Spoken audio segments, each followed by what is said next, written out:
Hello brother, natakaroon diri sa Legacy Moto og balancer ang matrix diri ato nang gi-check. Aniana pud sila bag-ong model sa Geely helmet which is kaning itawag nila nga Geely Phoenix.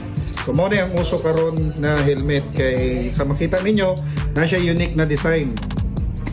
So full face siya pero ang nakanindot ani is dako ang iyahang buka diri. So malipay ani kanang kusog kay mag-vape labi na og puha ang traffic light. So na wide ang iyahang kuan opening diri sa tubangan og usa sa nakanindot ani brother kay dual lens siya. So nara diri certification about the quality. So daghan ni siya variant colors. This one is the purple og nabigit ka attractive ni siya.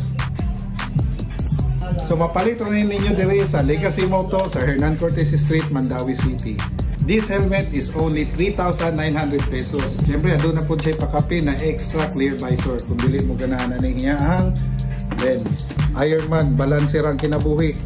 Kumang no sa tanan, kinahanglan mag-helmet kita kung mag-ride para dili tama brother. So ride safe mga brother, balancer ang kinabuhi.